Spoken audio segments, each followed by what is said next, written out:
I'm David Ferriero, Archivist of the United States, and it's a pleasure to welcome you to my house this morning. Today we have and a special welcome to our C-SPAN audience and to Bill Barabalt, head of the Nixon Library Foundation, and Mike Elsey, the director of the Nixon Library.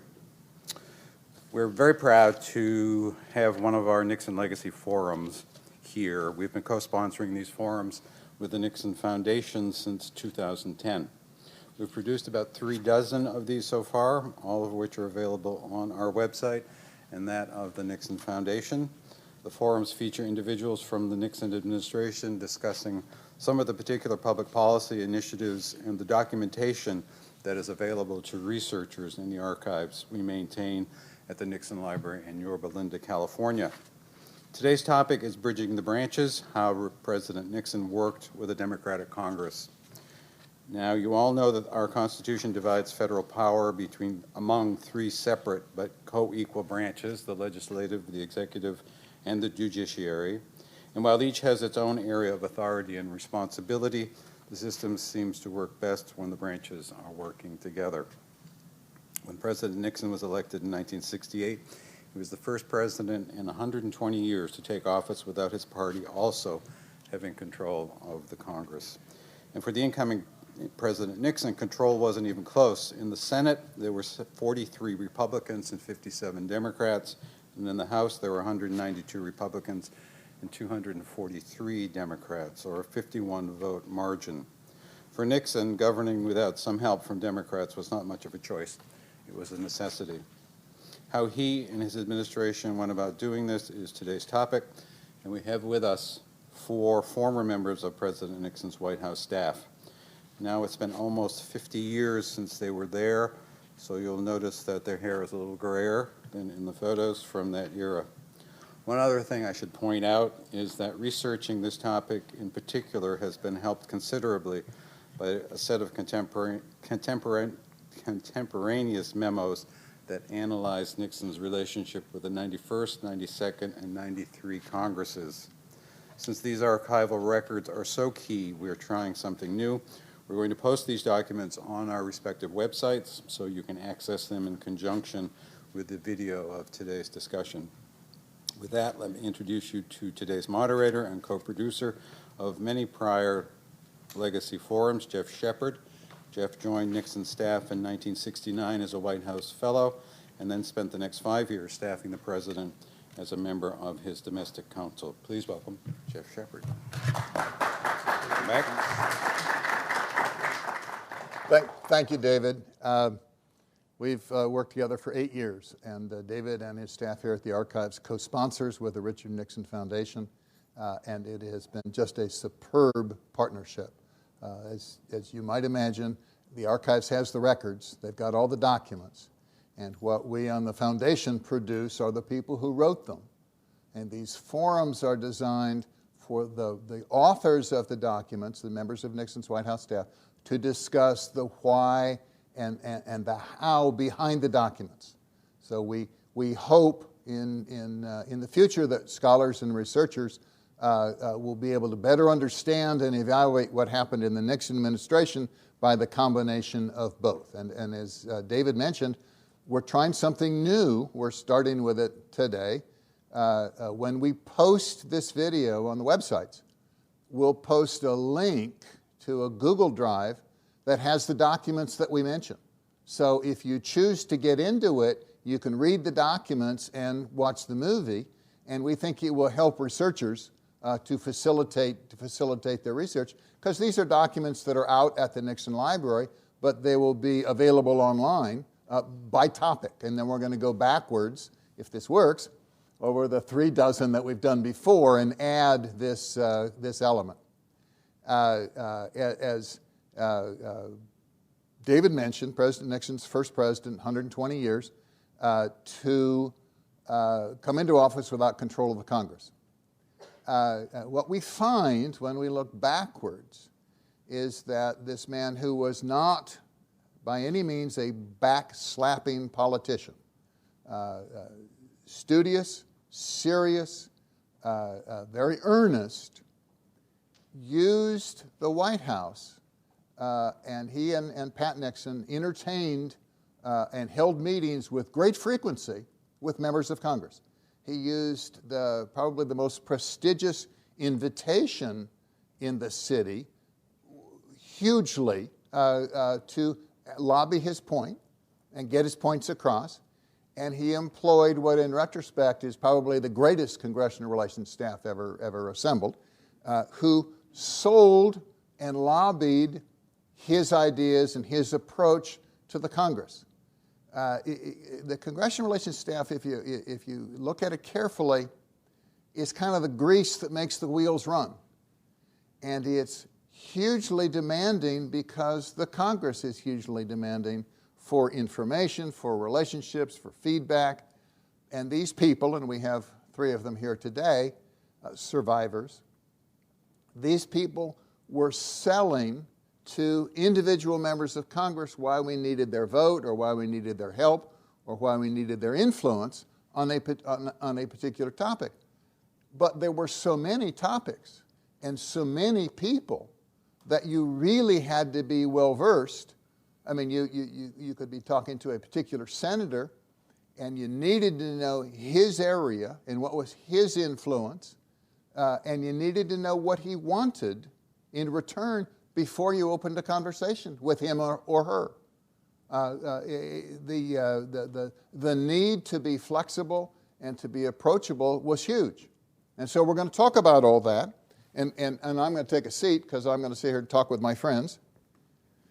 We're going to talk about the people who were on the staff, and I've asked each of them to talk about where they were when Nixon was inaugurated in 1969. That would have been the election and start of the 91st Congress. President is the 37th president, where they were when Nixon was inaugurated, and how they got from there to the White House staff. So we'll start with Wally Johnson. I was a young organized crime and racketeering prosecutor and head of the strike force in Miami, Florida. And what happens with any new administration is many of the young staffers on the Hill come into an administration, and I went the other way. I went up to the Senate Judiciary Committee on the Criminal Law Subcommittee. And then a year later, went back to Justice because John Dean went to the White House as legal counsel. And a year later, went over and began working with my friend Tom Korologos at the White House on the Congressional Relations staff. So you went from Justice as a prosecutor to the Hill as a staffer, and then to the Department of Justice as head of Congressional Relations. Yes. And then to the White House working with Tom on the Senate side. And I'm pretty much a justice junkie. Because when this was through, you're really a prosecutor. When this was through, you went back to Justice as an Assistant Attorney General. Yep. And it was Lands and Natural Resources, so it really wasn't prosecution.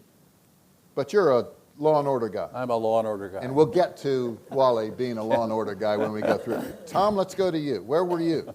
I was working for Senator Wallace Bennett of Utah, who had been elected, this was his 3rd term, and I was on his staff when President Nixon got elected. And interestingly enough, a fellow by the name of George Romney was running for president at the time, and we had to endorse George Romney, Bennett from Utah, Romney, Mormon, the whole 9 yards.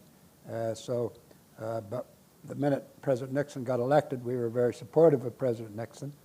And I was on the staff of the senator for 9 years. And during all that time, you joined various organizations. We joined a group called RAMS, Republicans Allied for Mutual Support. We joined an organization called the Bull Elephants. That was a partisan staff thing that met and plotted and planned. And I was close to the leadership. Senator Bennett was ranking on the Finance Committee, ranking on the Banking Committee, a member of the Joint Committee on Atomic Energy. And we constantly got involved in a whole lot of staffing things. And one day, Bill Timmons, who was the godfather of the Congressional Affairs operation in the Nixon years, called me and said, come on down, let's talk. So I went down to the White House and became a Senate liaison under Timmons and Ken Ballou, who was the head of Senate Relations. And Ken later went over to the Pentagon and became Undersecretary of the Army. And Gene Cowan was there, and I eventually moved up and became the Senate liaison for President Nixon. I was in the White House under Nixon for 4 years and 1 year under President Ford. And so the legend begins of Tom Korologos, known locally as the 101st Senator, because Tom's job was on the Hill. Bill Timmons was Chief Operating Officer of the Congressional Relations Organization. But Bill's job was home base, information coming in, instruction going out. Tom's the tip of the spear. You talk about knowing everybody, you know, all of their children and all of their names. That's Tom on the Senate. Just a nonstop effort of presenting the views of the White House. And then afterwards he became ambassador to Belgium, but that's not our topic for today. Wally? Yeah, there were 5 of us. Timmons was sort of the chief operating officer, and there was a deputy assistant for both the House and the Senate, and a special assistant. I slipped in as the special assistant working with Tom when Gene and Ken moved along. Correct. So we were a team, and we worked together. But I have to note that Bennett and my patron, Roman Haraska, were 2 of the senators who supported Nixon most. And while Tom is a legend, and so am I in my own mind, the fact is we were where we were because we were allied with extremely loyal people. And they'd Loyal senator. Loyal senators. And they'd look through Wally and look through me and say, oh, he came from Haraska's office, he must be good. He came from Bennett's office, he must be good. Ipso facto, we were good. And you were good. And we'll go on to John, because John didn't come from there. How did you get on the staff, John? I still ask myself that. I was a PhD candidate at the University of Pennsylvania at the Foreign Policy Research Institute, and there I met 2 of the fellows of the institute, Henry Kissinger and Dick Allen. Dick at the time was the national security advisor to candidate Nixon, and of course Henry Kissinger was working for Nelson Rockefeller. I worked in the summer for Dick Allen as an intern. He was one of the founders of the Georgetown Center for Strategic Studies, which is now CSIS, much bigger. But Dick was one of the key founders of that. And so then when the campaign got going, Dick asked me to come part-time as a speechwriter. And I eventually ended up in New York at the headquarters, and then during the transition after the election, Peter Flanagan ran the transition up at the Pierre Hotel, and he and Dick Allen and Henry Kissinger asked me to, after Henry was appointed, asked me to join the NSC staff. So I went to Washington, and as soon as we arrived, of course, all of the bitter wars started, particularly over the Vietnam War.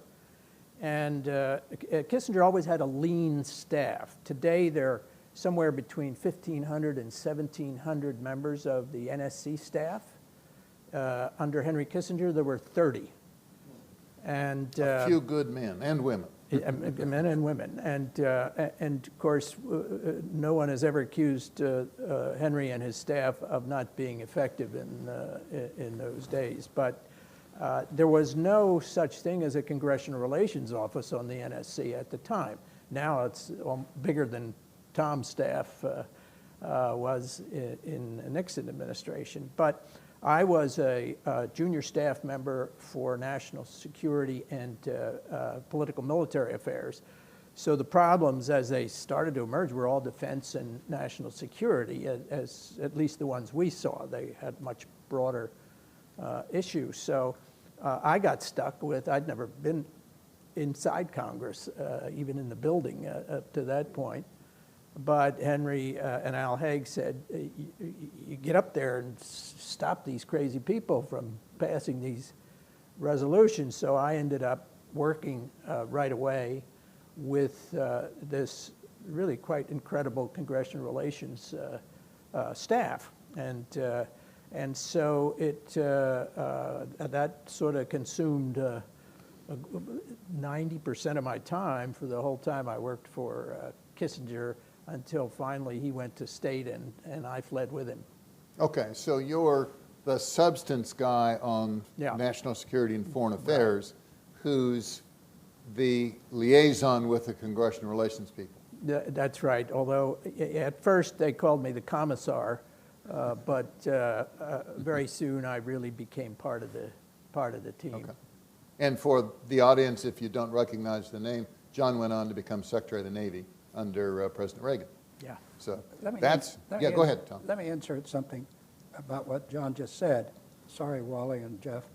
President Nixon cared deeply about defense, national security.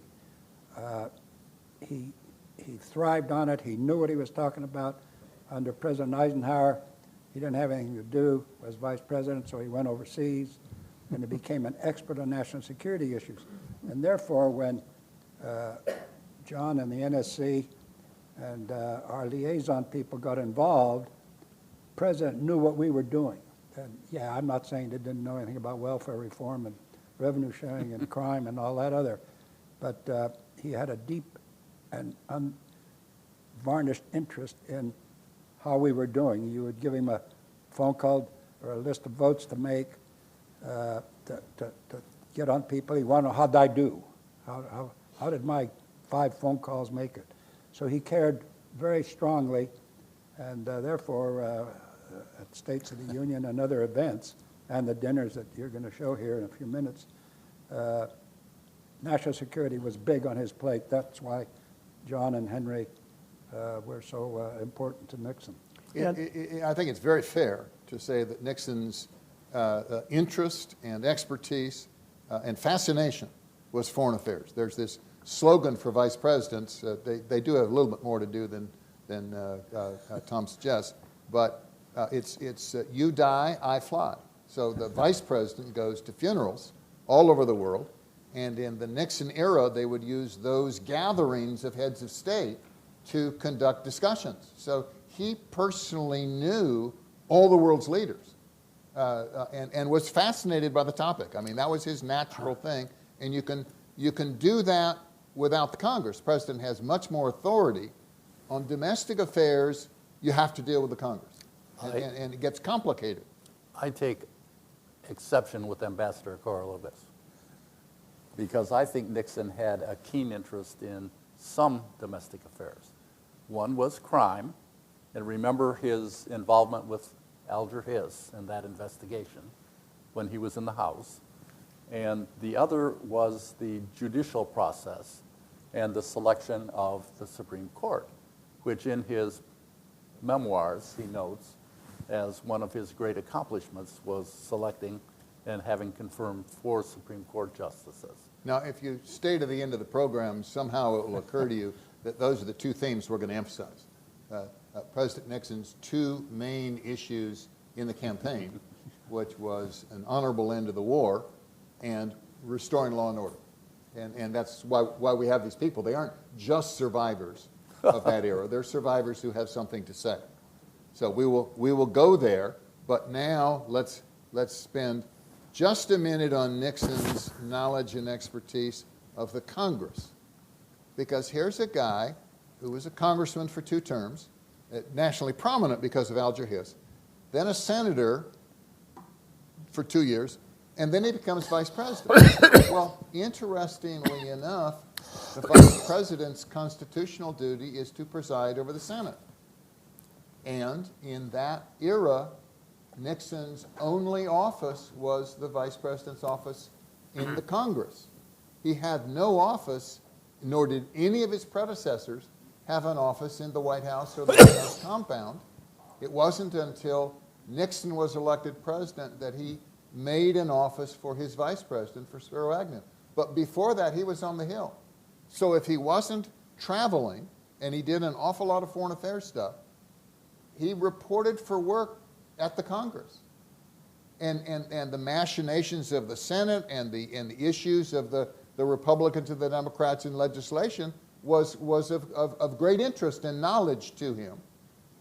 And he campaigned. That's the other thing the vice presidents get to do. They get to campaign.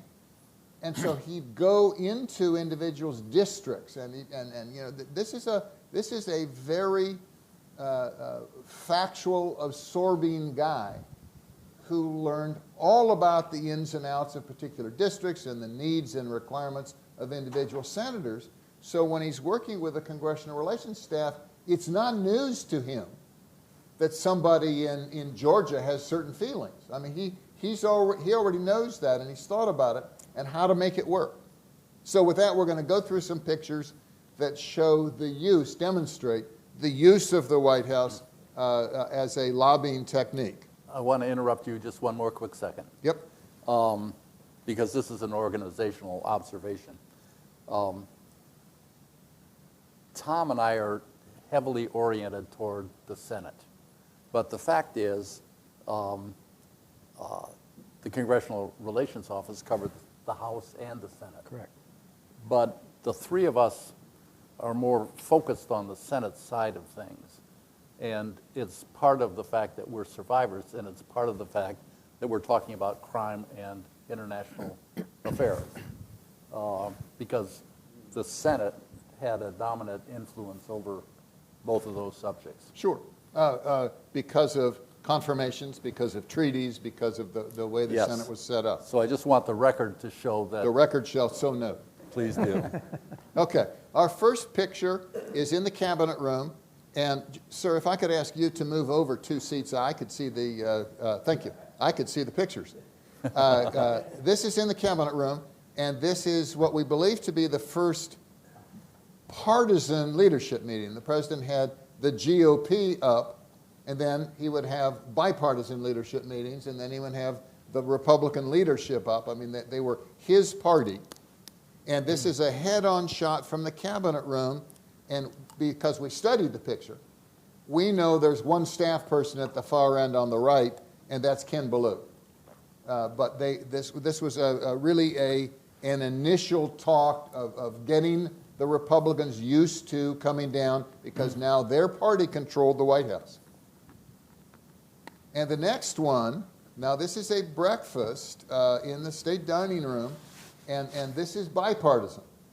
So this is the president, and if you look carefully at the picture, we've named the row of the leadership that are down there having breakfast with the president. And of course, you don't turn down invitations to the White House. This is big stuff. Meals, events. We have one here. I want to jump in again. Yeah, no, go ahead.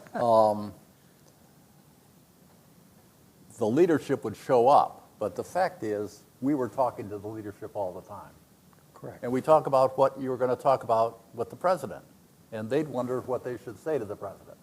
And the president would wonder what he should say to them.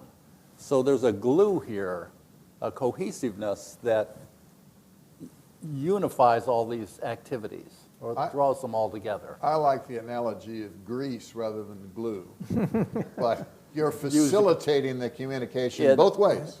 Every day from 6:30 in the morning until 6:30, 7 o'clock at night, that's what we did. And it got a little scary more than once, because some of the leaders would say, oh, gee, what shall I talk about? And I'd give them a list of things to talk about. And then you'd give a list to the president on what he should talk to them about. And all of a sudden, you're looking at yourself, your life flashing between your eyes, as the president and the leaders are talking to everything you told them to say. Sometimes it works perfectly. And then they'll come out and say, how did I do? Yeah, both sides. Yeah, both sides. Yeah. How did I do? Interesting position to be in. And I suppose if you mess up, there's no place to hide. That's right. So we were trying to divine what this particular picture is. Tom, what was your guess? My guess is it's Chowder and Marching Society, which was a group that Nixon belonged to when he was in the Senate. Or the House. Or the House, which was Nixon supporters. I don't know where they got Chowder and Marching. I guess But as a Republican group. It's a Republican group of Nixon supporters, young guys that were pro-Nixon, pro-defense issues, pro-anti- the crime in the streets business, and Good, solid, tax-paying, God-fearing Republicans. good God-fearing Republicans. Good. All right. This is a one-on-one with Hubert Humphrey in the Oval Office. The president had many one-on-one meetings. He would call Senator Mansfield up and say, "Come on down," and the senator would come down, and Mansfield didn't say much. There was a lot of yup and nopes. Yeah. And the president would brief him on what his plans were and what was going on.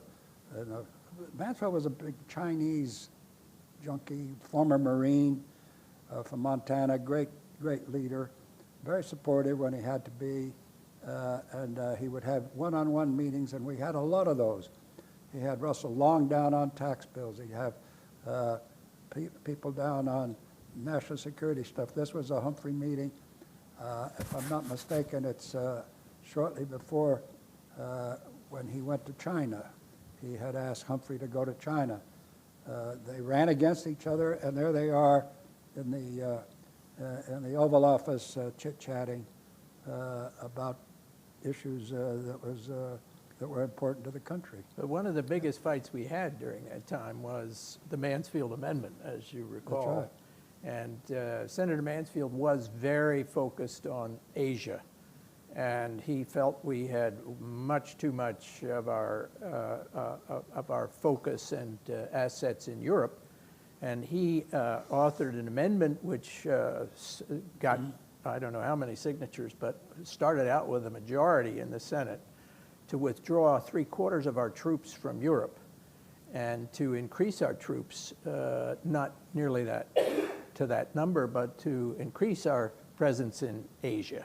And that was one of the bitterest battles and the longest. It required more grease to change votes than any I could remember. And the president and Kissinger were very effective in trotting out and using the wise men of the Democrats in the post-war period. I took notes, I remember, with Henry having lunch with Dean Acheson, which was one of the more interesting lunches I've ever attended. And so there was a very strong bipartisan pushback against Senator Mansfield, and ultimately, I believe there was a face saver where something out of the 400,000 troops over there, we withdrew 50, something like that. But it was done because the Democratic leadership was brought around.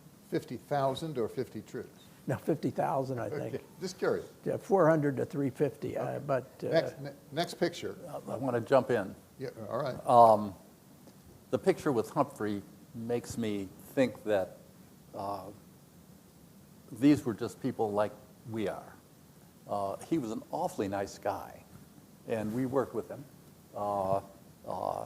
It was after he had been defeated, and he was the most friendly, how's the president, chatty kind of guy you'd ever want to see. Remember, now it's 25 years after we were that age.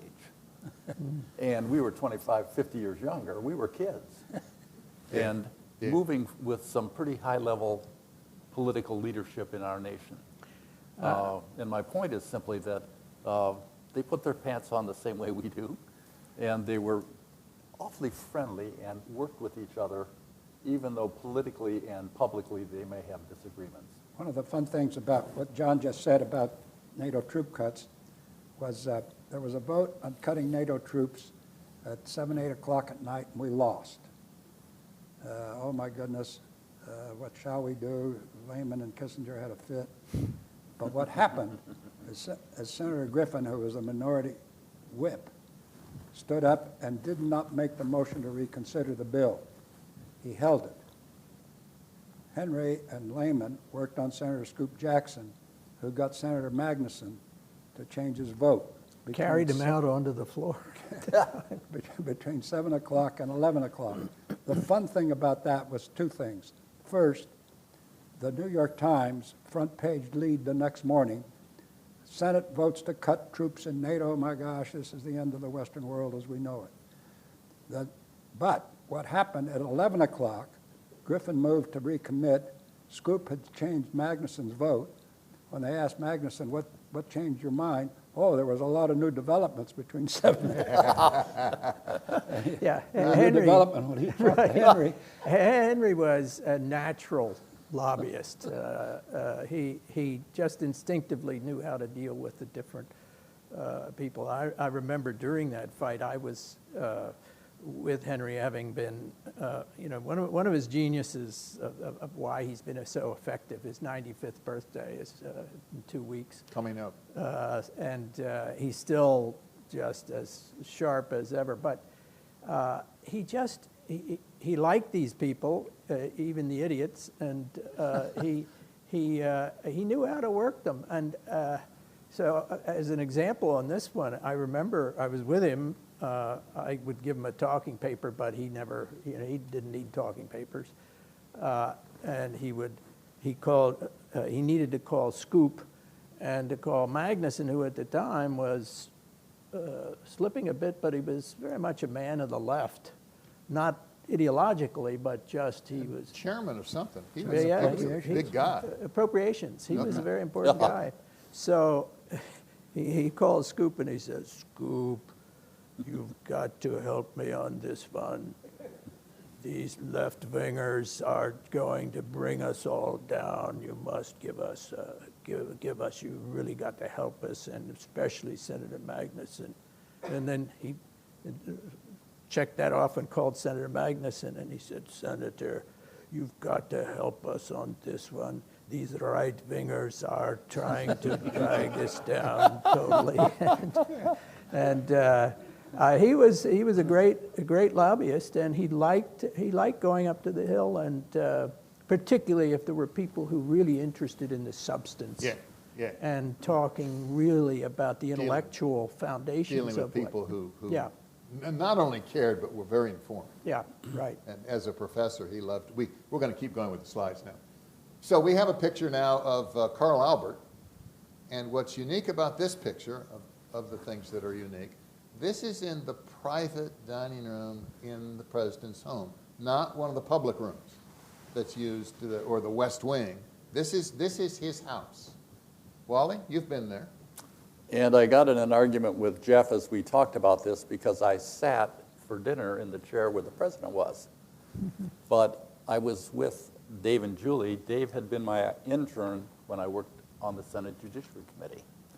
And during that period, which must have been 1970, 69, he and my wife, Donna, and his wife, Julie, became very good friends. It was before I worked on the White House, at the White House. The president used to come in and sit and talk most baseball, what was going on during the day. Then when I ended up doing one of the confirmations, he would call it home. The guy was intensely interested in what was happening, and he would jump around the bureaucracy and touch base with people in the field. What I find so interesting about President Nixon, in retrospect, is he as vice president for 8 years, he thought about what he would do. He had access to all the intelligence information, what he would do if he became president.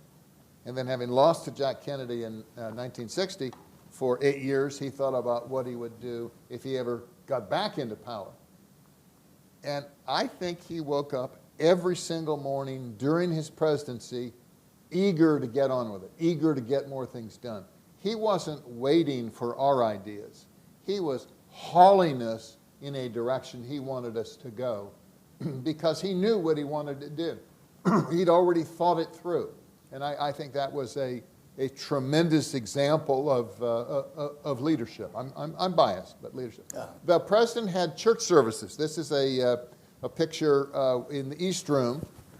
This happens to be a prayer breakfast, but it's Billy Graham. So, and when he would do these, whatever the event was, there was always members of Congress included. State dinners, Sunday services, other events, which had other people too, but Congress was always there.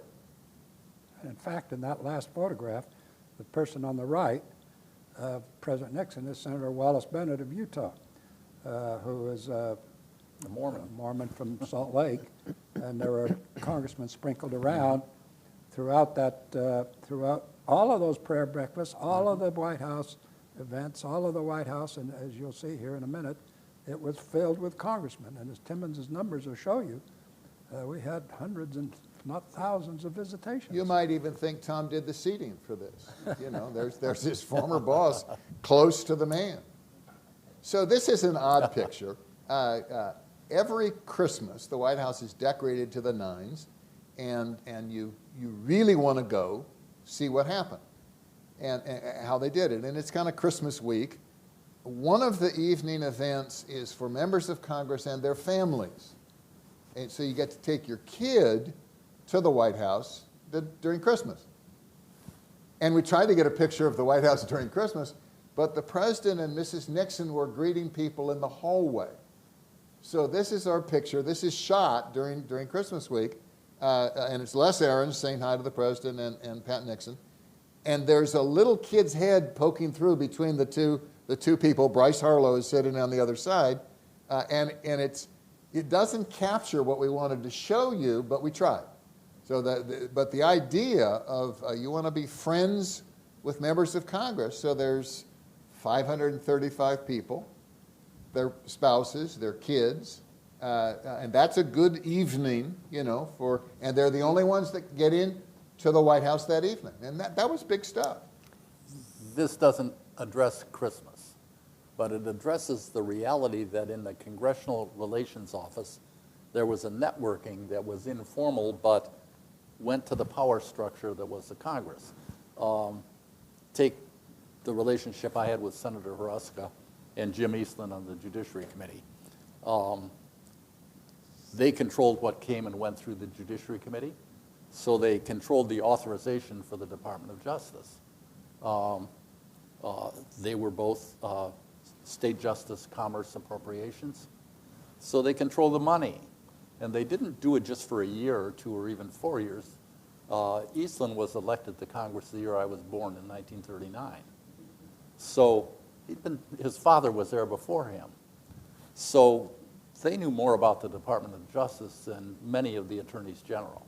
I served under 8, including Bob Bork. It was a unique time. It was a unique time.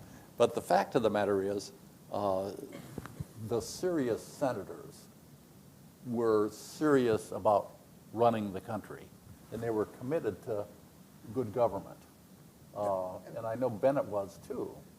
Bennett, what Wally is talking about, these were workhorses.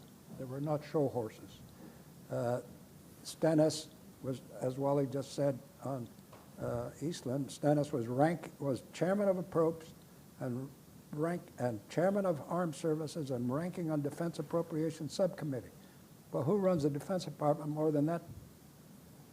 That combination of people. And so the president's big interest during the Vietnam War days, when Lehman and I were up fighting that battle, Stennis was a key player in all of those issues, and wanted to know the language of the bill, wanted to know who was for it, who was against it. He wanted to know who the senators were. The other thing too, it's a little bit off point, but Nixon knew the country. He had run for president 3 times, run for vice president twice, knew everything from Toledo, Ohio to Tupelo, Mississippi, and you know you didn't campaign in Utah on Sunday, and you know you don't do this in New Jersey on Friday. So I don't know what that means, but. You probably meant to say you eat fish. But Jeff, you know, to improve this picture, you should really send it over to the Russian embassy so they can put Santa Claus in. We were teasing, this is unkind. We were teasing that I said it's not in the picture, but President Nixon dressed up as Santa for the young, and we're teasing because he was very formal. He was a very dignified president. I think this is Les Aarons. Didn't we decide that was Les? And why would... To show the dignity, remember the picture of Nixon walking on the beach in California? He had a sport coat and tie on. Well, not only, he had black wingtips walking at San Clemente on the beach. Okay, this is a picture of the Congressional Relations staff, and it's when Al Haig was chief of staff, so it's 1973. But you can see in the picture, we talk about the individuals, but Bill Timmons is second from my right, and Tom Korologos with the dark hairs next to him. And at this point, the Congressional Relations staff was 6 people, right? 2, 4, 6. 6. It's gone up 1 because we hired a Democrat to be a part of the Congressional Relations staff. Gene Ainsworth on the end. Whose guy was he? He was Sonny Montgomery, who was from Mississippi, a big supporter of the president's, a big conservative, but he was bipartisan. He was a Democrat from Mississippi. all right. Now, I'm going to get up now because okay, I got but to talk before about we get too much further, Jeff, the reality is we talk about lobbyists, and we lobbied, and this, that, and the other thing. We did it because we worked out of a lobby, which was adjacent to the Senate floor, and the vice president had an office up there. He had 2 offices. He had the ceremonial office, where you and John would work when you were working. Yeah, everybody used to think it was Tom's office. Yeah. Because he was always there when action was on the floor. But then there was a small office off the lobby where we would camp, and everybody would sort of pass through that office. The fact is, we were trading in information. Our job was to know what was going on. And the senators would expect us to explain to them what was happening, and the White House would expect us to explain to them what the senators were thinking. And as we were talking before, this is an era without C-SPAN, without live coverage. So you didn't know what had been going on the Senate floor when you showed up. When you stepped out to do something, you lost the pulse of what was going on. And so you've got these guys asking for information and sharing information live. And there's one other point at this point I'd like to make. There were votes all the time. I don't know if they still have it the way it was then, but there'd be a bell. We'd be in a committee meeting, and there'd be a bell, and the senators would go over to the floor and vote. Well, there was somebody from either the vice president's office or the minority leader's office by the door.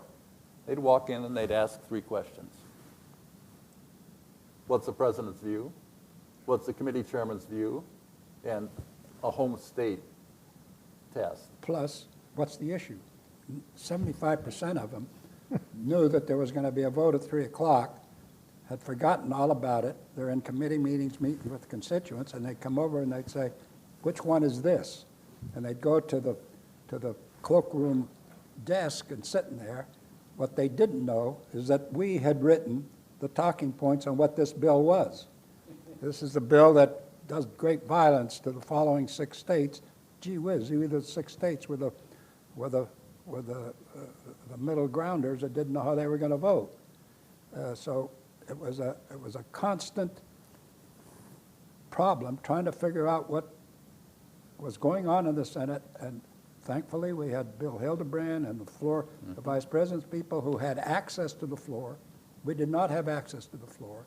We had no C-SPAN, we had no speakers, but we had the great value of Senator Towers, Senator this, Senator that, to come in and say, what are we supposed to do on this? Yeah, and that was an important link from there was there were so many amendments being offered, particularly on end the war and presidential powers and appropriations for defense and so forth.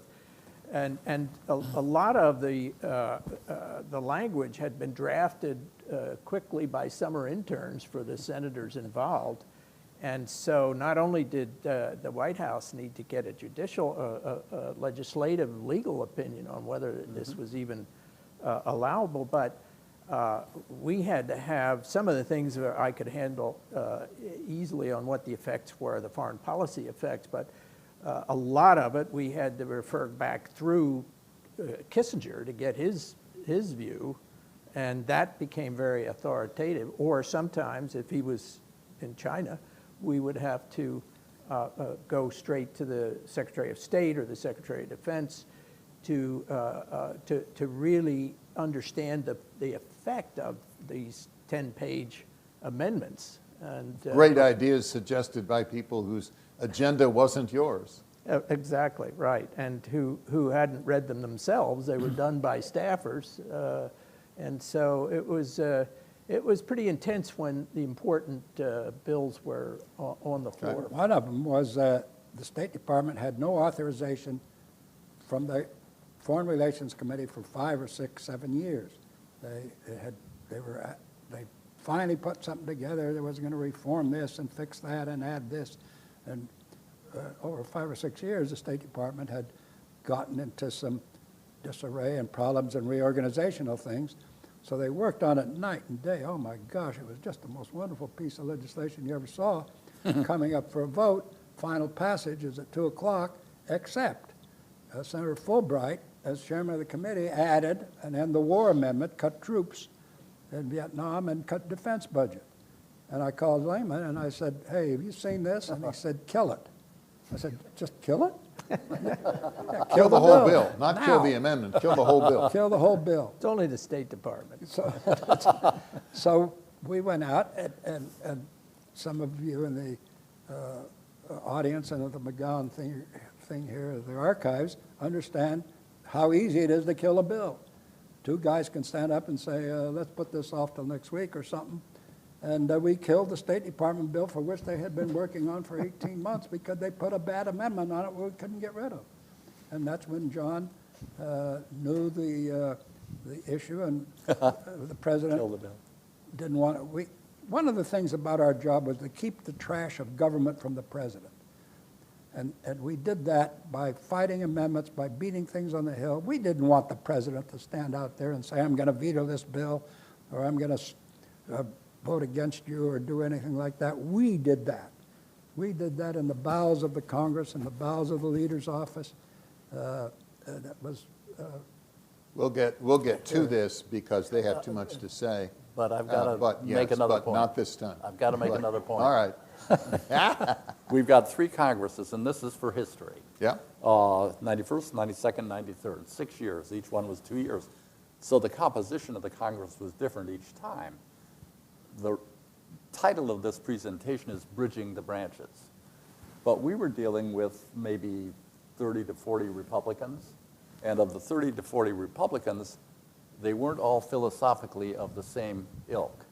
We'd have 25 or 30 Republicans, and then we had to work to find another 20 or 25 votes. And they came from a democratic orientation, where we worked together. Now, we worked together in a positive way for legislation, and we worked together in a negative way to block bad legislation. But it was always the same 60 That you needed. that we needed in the Senate. Yeah. What's really interesting, I want to follow up on Tom's comment just for a second. If you got to the end of the program, don't walk out.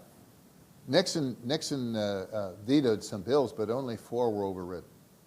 So you talk about stopping stuff before it got to the president's desk.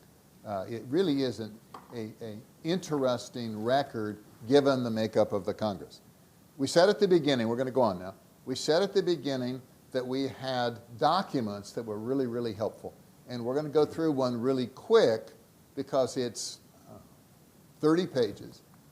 It is one of 5 evaluations that Bill Timmons did at the end of each Congress. So this happens to be, Mr. President, here's our record for the 91st Congress. And it's a snapshot in time. This memo doesn't change, so if something passed in the 93rd Congress, he doesn't know that when he's writing the memo. And it's fascinating to see what he's doing. He's reporting to the president how well he and his team and the president have done in the first 2 years of a Congress that was just completely dominated by the other side. And these, as I say, when we put up this video, we're going to put up access to these memos. So this is, I'm going to go through this quick, and I know you don't have time to read it, but he's talking about the 91st Congress, where there were 57 Democrats and 43 Republicans in the Senate, and the House had 243 Democrats, 192 Republicans. And this is Bill Timmons' analysis. I mean, Timmons is writing from his point of view, and he says what the Democratic Congress wanted to do was continue the New Frontier and Great Society programs, pass excessive appropriations for social functions while reducing funds for defense and foreign affairs. And they showed new interest in restrictive trade legislation reflecting an isolationist mood. There was a growing isolationist mood. It's not that you have to agree with that. That's Bill's point of view for what they wanted to do. Nixon's theme was reform, with many proposals for improvements to existing programs. The Congress had passed incredible numbers of programs as the basis of the Great Society, 65 bills. And on the domestic side, what Nixon's people would do, they'd go up the hill and they could say, look, same amount of money, same goal, but we can do a better job if you'll make these adjustments. And nobody was fighting over credit. Nobody was worried about the next election because the Democrats had dominated the Congress since the Depression. Overall, Nixon enjoyed better support from the 91st Congress than Eisenhower did in his years with Democratic Congresses. Indeed, Nixon's record was better than that of Johnson's in the last year with Congress. And then he lists the accomplishments in domestic affairs and foreign affairs and the economy and other stuff. And the new one, I mean, the one that I focus on was the government reorganization, which he lists first. In Nixon's first term, we created the Domestic Council as the national part of the NSC, changed the Bureau of the Budget to the Office of Management and Budget. Henry and President Nixon revitalized the NSC and consolidated central control of testimony and regulations. That formed, this is 50 years ago, that formed the basis of the modern presidency. We went from a situation before Nixon where the cabinet officers pretty much ran their area and mentioned it to the White House in passing, to a situation where the policy decisions were made within the executive office of the president. And the cabinet had input, but the cabinet basically executed policy decisions and stuff cleared by the White House, and that's still what exists today. And this was in retrospect a revolutionary change. Then he talks about negative successes, and this, of course, is in foreign affairs, because Nixon didn't need authority, he needed appropriations, but he needed to prevent some of these things. The McGovern, Hatfield, Hughes, no ABM, Brooks, anti-MIR, multiple independently targeted. Huh? Reentry vehicle. Reentry, thank you, thank you. We have all these. Cooper Church. And then he lists the defeats of what we didn't get. And the bottom one is interesting because we didn't get this other stuff passed. Well, we do in subsequent Congresses. We never got the Family Assistance Plan passed, but we got revenue sharing and block grants, bail reform, and selective service. That was huge. We went from, took us 3 steps, the draft, to the lottery, to an all-volunteer force. And that was, and the all-volunteer force survives to this day. That was huge at the time. And then we talk about, these are Bill's calculations. Answered 160,000 incoming telephone calls, placed 300,000 outgoing calls, processed 120,000 pieces of paper, attended 1,400 structured meetings, not counting internal meetings, made 1,600 trips to the Capitol, prepared over 450 draft speeches. You know, we these guys, with substance, I mean with help from substance people, would help our supporters to have remarks for the Congressional Record or to give speeches, so they were aligned with the administration. And then he summarizes the Congress. 9 measures each day they were in session, Committees reported out an average of 8.8 bills each day they were in session. Of these 17 measures a day, 1/10 required serious White House input and consideration.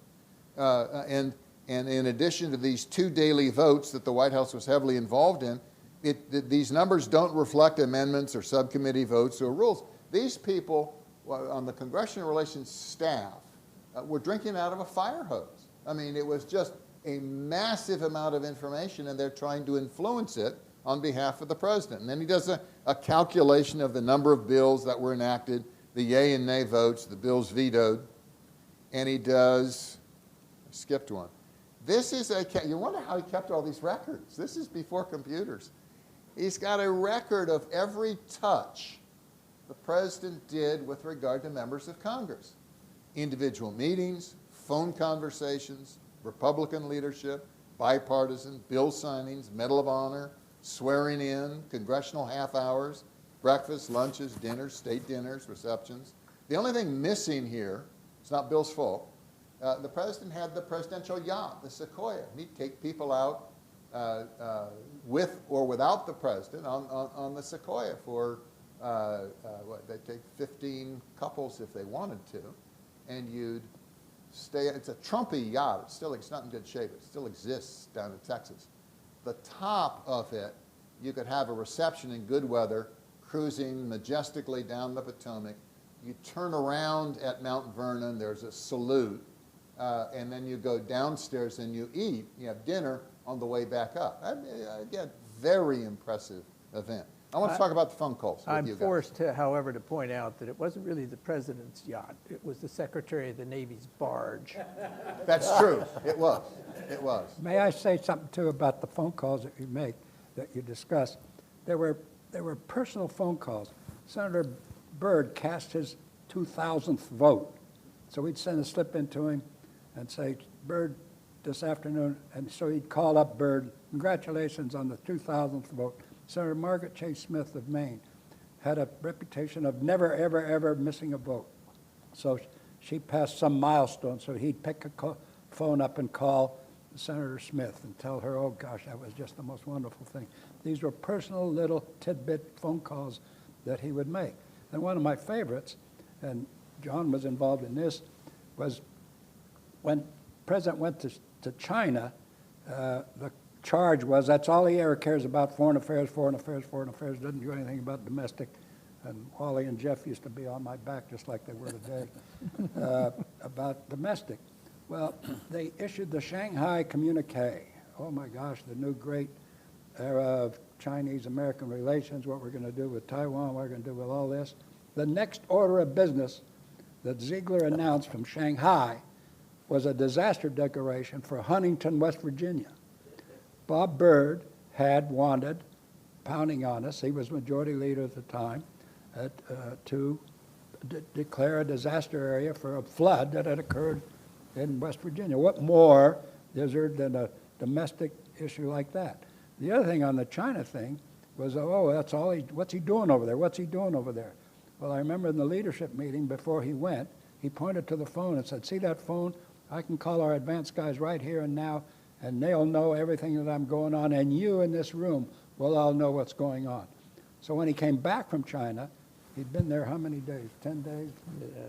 About 10. About 10 days. What did he do? Well, so the Clark, McGregor, and Timmons suggested to the tour in China, hey, why don't you, what time you landing at Andrews from China? He landed at 7, 8 o'clock at night. Why don't you come straight to the Capitol? So they cleared the Capitol grounds, the parking lot. A helicopter comes swooping in, lands on the parking lot. Nixon goes in and speaks to a joint session of Congress on what he did in China. And I remember Roger Mudd on the television said, here Nixon's relations with Congress have gone this way and that way. And what did he do? He comes back from China and lands on them.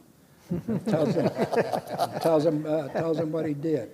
So that was all part of what Jeff is discussing on the relationship that he had created personally with the Hill. That he. The one thing we talked about before, we did have a dry run. He, in spite of all these congressmen that he works with and everything else, he did not take any members of Congress with him to China. That was too sensitive because it wasn't a tourist junket. We didn't have time to give people and their wives places to go see and everything. The Nixon trip to China was just the president and his staff and the news media. And that's another reason why it was a great idea when he came back to go brief the Congress. But the minute he came back, he turned to us and he said, go invite Mansfield and Scott, majority and minority leader, to go on the next trip. So he created a codel to go to China, and they went. The next one is the one that I went on with Senator Magnuson and Sparkman, and we set relations back with China 30 years, but other than that, it was a good trip. But he constantly kept sending congressional delegations to China, and when he came back on his first trip, he bought these little soapstone things of China, of elephants. Trinkets that he gave to them. And it became a big, it was a happening when he went there. You know, my gosh, somebody wrote an opera about it. When's the last time anybody Yeah, but more here wrote important an than opera? that, it's important to understand that it was really President Nixon's and Henry's. Their relationship is unique in government history, I think. They fed on each other. They were, in a sense, they kind of were a little jealous of each other when one of them got more publicity than the other. But they really were a tremendously reinforcing team. And President Nixon had, for so long, as you say, since he had nothing else to do when he was vice president, he traveled the world and read and read and read. He was one of the most well-read presidents ever. And he knew the time was right to move, that, you know, the world had been locked in this Cold War, which was based on China and the Soviet Union, the axis of Mao Zedong's China and the Soviet Union. And it had the West on the defensive. Containment was the best we could do. And he sensed, as he read constantly all the intelligence and the public commentary of what was going on in China, that the moment was right to drive these two powers apart. And that's what it was all about, why it was kept so secret. And when it was done, it was a thunderclap in the world. In the whole perception of allies and adversaries alike, that this was something huge, the dawn of a new era, and it was really the beginning of the end of the Cold War. And that, in many ways, President Nixon was a genius in understanding strategically. He got it. He got what made the world move, and a big part of his grasping of that was Henry, who was also deeply understanding. We don't want you to think we're pro-Nixon here. We've done 3 forums on Nixon to China, and they're available in more detail. We're not going to go anything more, but I helped produce these forums. And Henry's around, but he's almost 95. So the foundation has, over the year 2016, done 6 segments of the only oral history that Henry Kissinger has ever given. We've done them in private, but coming soon to a theater near you, we're going to have Henry Kissinger on tape doing his oral history, presenting his oral history, and going into great detail on that partnership and how it worked. But back to where we were. We're on Bill Timmons' first memo doing a comparison. This slide just shows that from a veto point of view, Nixon was more successful than Eisenhower or Kennedy or Johnson. And then he does, we aren't going to go through the other memos, but he does one, it's in the archives, first session of the 92nd, second session of the 92nd, and one on the 93rd Congress. And that brings us to a more substantive part for my colleagues. Nixon ran, as I said, on 2 main themes for the '68 campaign: restoring law and order and ending the war with honor. and we're going to spend a few minutes on the law and order part so that Wally has something to say. And here we have Wally on the stage left with dark hair. And if I may, you can give the background, but I'm going to quickly describe. This is President Nixon signing the Organized Crime Control Act of 1970 at the Great Hall of the Department of Justice in October of 1970. That I had met Wally working on the bill when he worked for Senator Haruska, and I was a White House fellow. And in between, I'd gone and joined the White House staff, and I'd been on the staff for a month, and I was the substance guy on this bill signing because my policy beat was law and order. And a great opportunity to pay Wally back start to pay him back for all of his kindnesses. Wally, describe what's going on. I'd like to make a unique point here that has not been put in the record yet. There was a pyramid within the departments and to the White House that coordinated the flow of information and the work on legislation. The crime bill was submitted to Congress by Timmons, which surprised me when I found that out. But Bill submitted the Organized Crime Act, Control Act, but it was managed through the Judiciary Committees and with the Justice Department. So you've got the House, which was managed by Dick Poff, who was a congressman from Virginia. He ended up being considered to be nominated to the Supreme Court, and he ended up being on the Virginia Supreme Court. Brilliant guy. And he's in the picture. I can't see it perfectly from here. But he was the House manager for the Organized Crime Control Act. I think Poff is next to you, between you and Senator Haruska. And Haruska was the ranking minority leader in the Senate. He was a crime guy.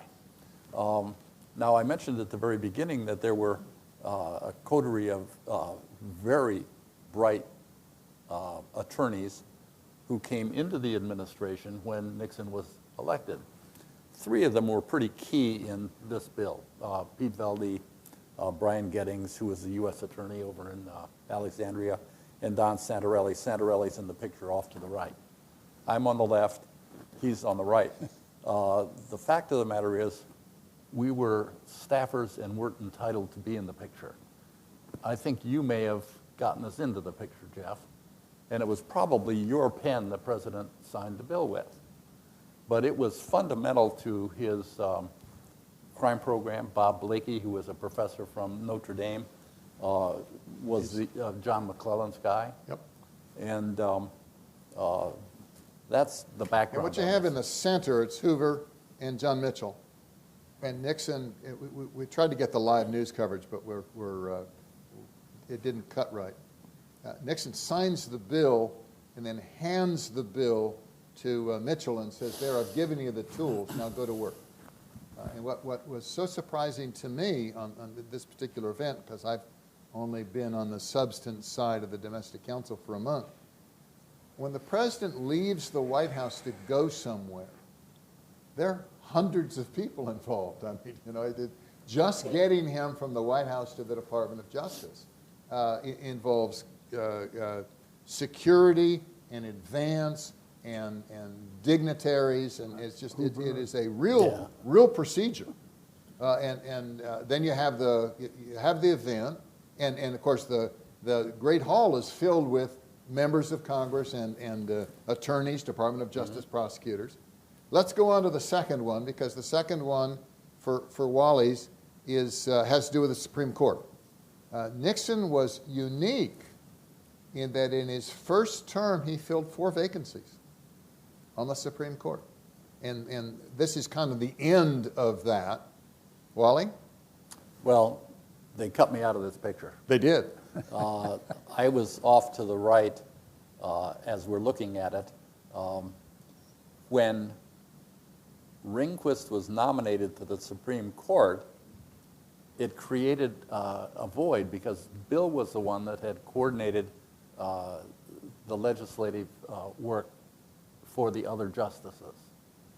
So Mitchell called me. We had a telephone on our desk, and I can remember it bonged. And when it bonged, I picked it up and said, "Yes, Mr. Attorney General." And he said, "Bill needs a lawyer." Well, the fact is, Bill was a brilliant lawyer, but his tactical experience with the Congress could have been better. Now we have to interrupt and explain. Bill's the guy on the right with the long sideburns. Bill, And Bill Rehnquist. as in Rehnquist. And As in Rehnquist. Lewis Powell is the justice, now confirmed justice on the left. And Yes. they went through together. And Wally led the confirmation process. But both happened when I was at the Justice Department, and I coordinated with Tom at the White House. We would meet every Saturday with the Congressional Relations staffs, and every one of those departments had connections with their committee on the Hill. So it was a huge spider web of interconnections. And in this case, Rehnquist was nominated before Powell, and Powell pushed Bill through. Now remember, we were talking about how important it was to have a philosophic majority. We got, I think, 57 votes for Rehnquist.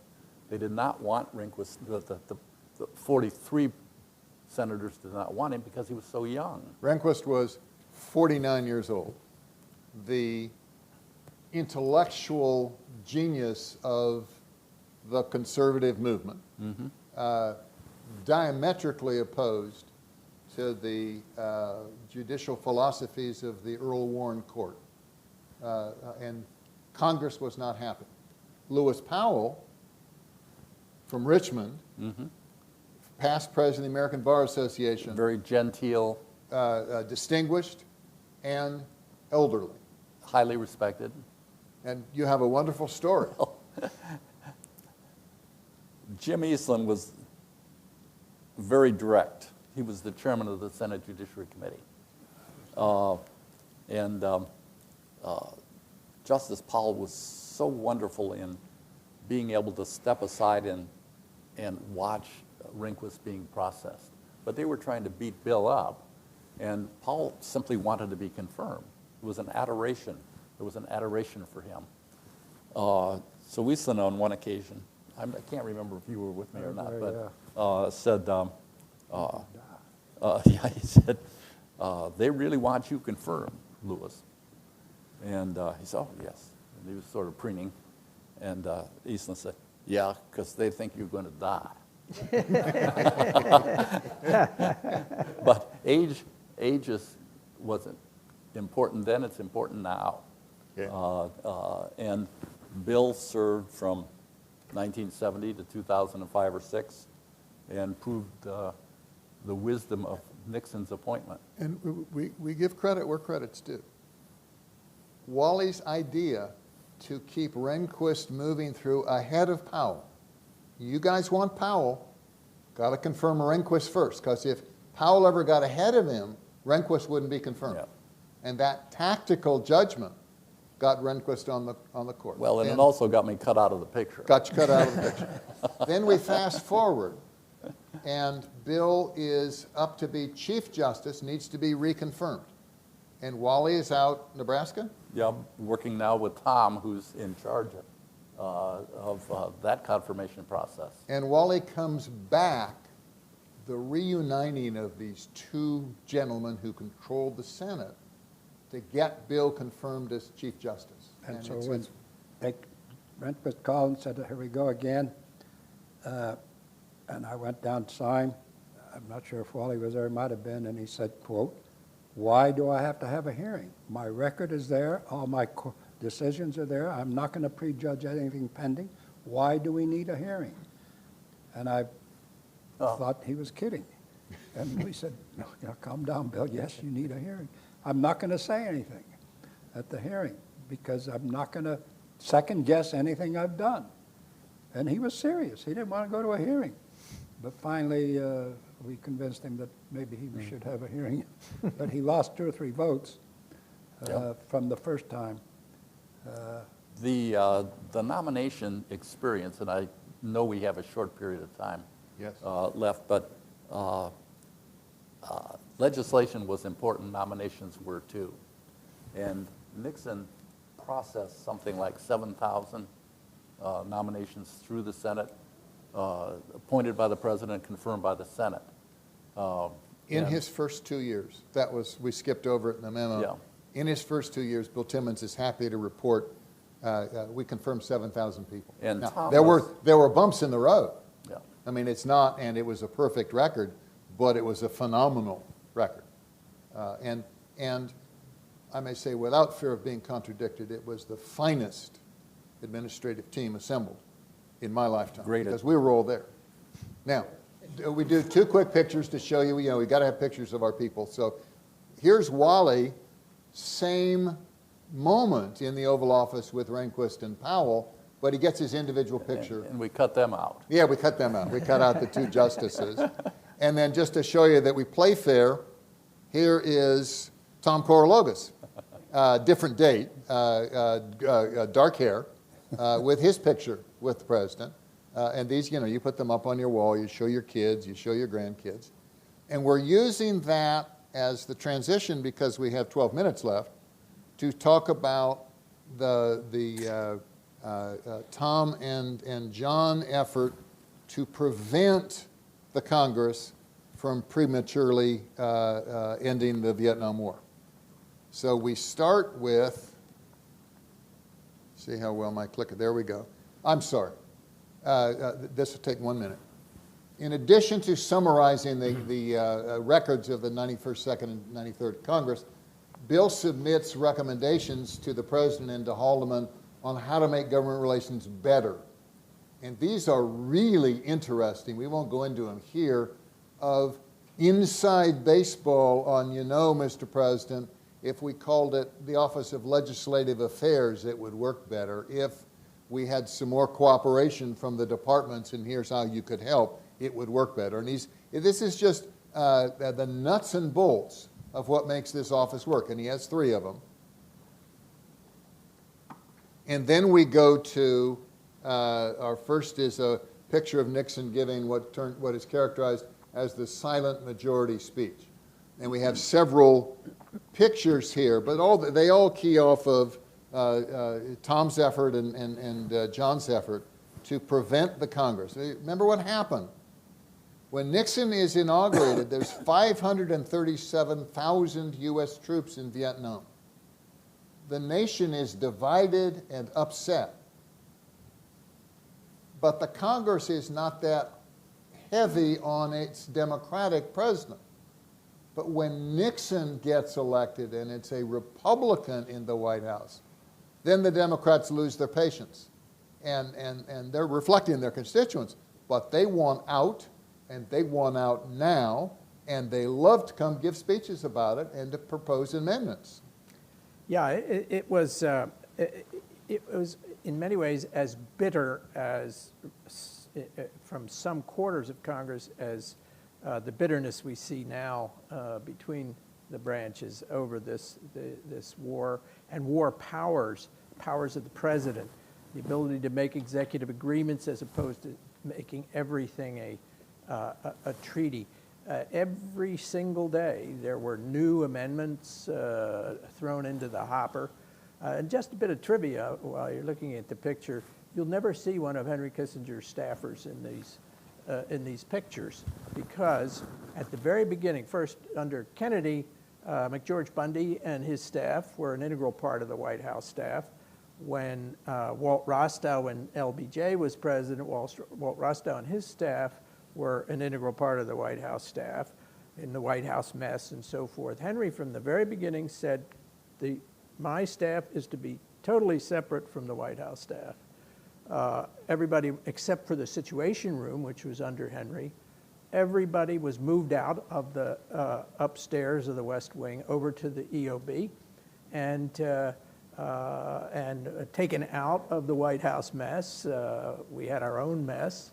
And The No reason pictures. was You couldn't sign memos. Only Henry submitted memos only to the Henry. president. There's never. You guys were the quiet. unseen You're locked in a heroes. room doing the work. That's right. Or as we refer to it as the other mess in the White House. Yeah, the other mess in the White House, exactly.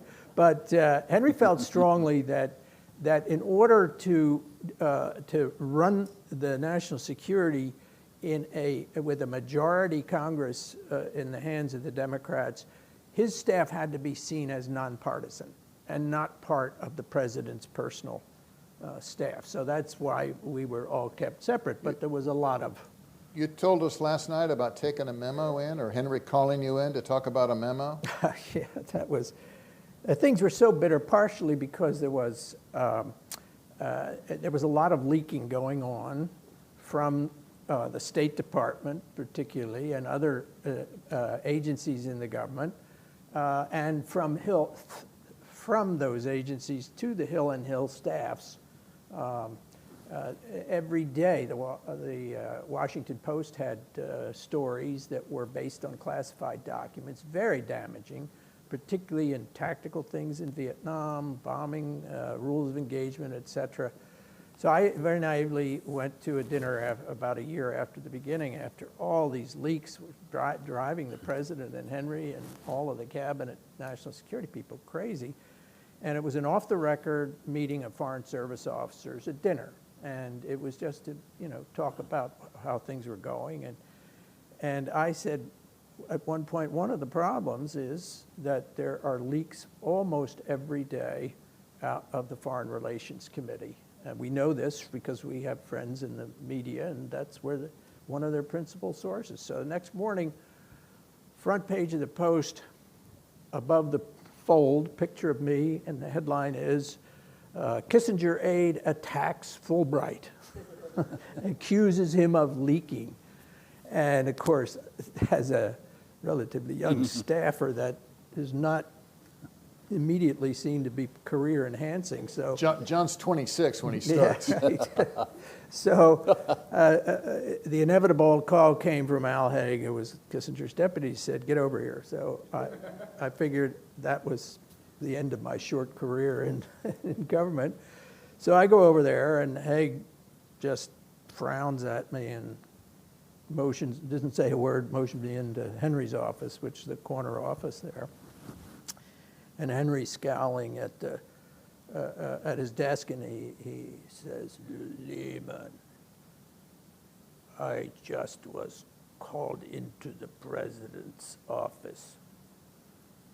The president told me that the Secretary of State called him and said, 'You must fire this Lehman guy,' whoever that is. Roger says that he's been cultivating Senator Fulbright and his relations are improving and it's very important. And then your staffer comes out with this outrageous accusation. I want, you've got to fire him immediately because I would like to put out a press release." So I was,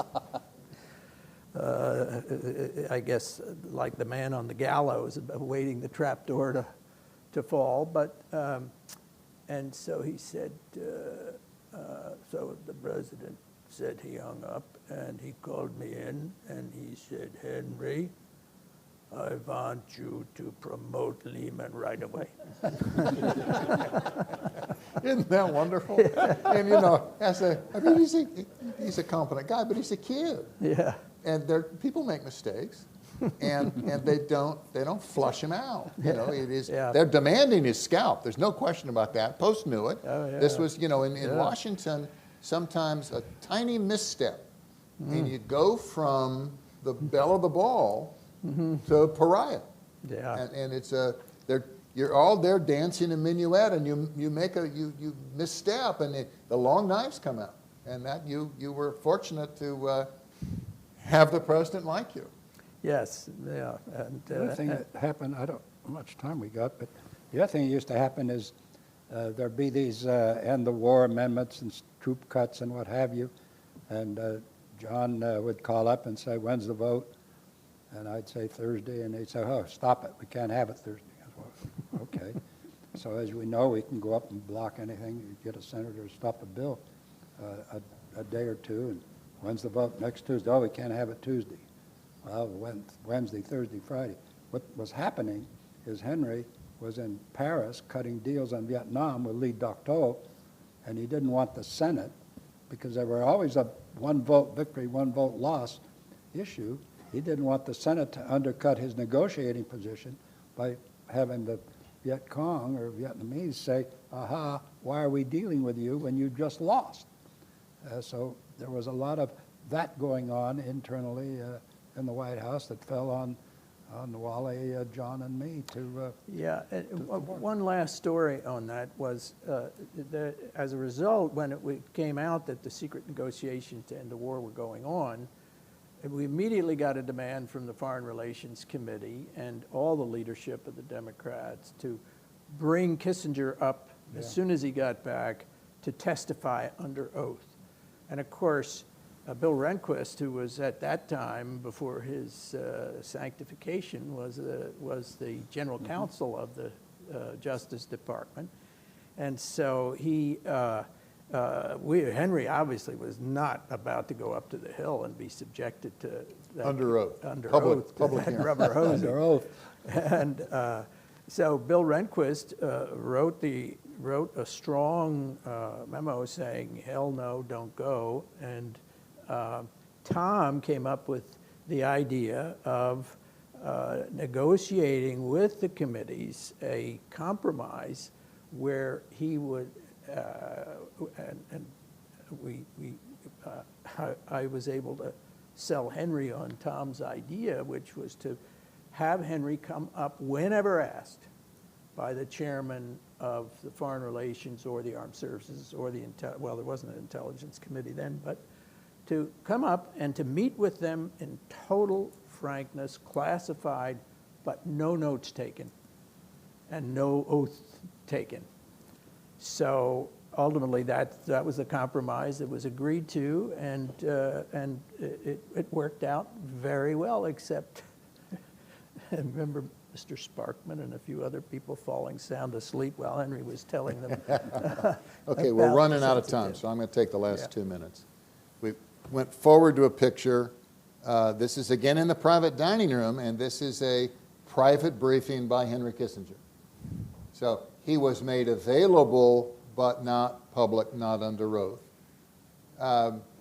We would be remiss if we didn't point out that in the end, we lost the biggest vote. The Congressional Relations staff, good as they were, and this was on the House side, were unable to prevent the vote in House Judiciary to recommend impeachment of President Nixon, and President resigned in disgrace in spite of this just superb record before Watergate of relations with the Congress. And we have at the end here, this is our last picture. This is post-presidency. President Nixon would come back without the media that Tom would arrange, Tom is the 101st Senator, private briefings for select members of Congress and who wanted to avail themselves of Nixon's point of view for years after he was president. So with that, we're right on time, and we're going to end the panel. We appreciate your coming. We hope you look forward to posting this so you can actually go through more pictures and more memos and almost be as smart as these people. Thank you. Thank you.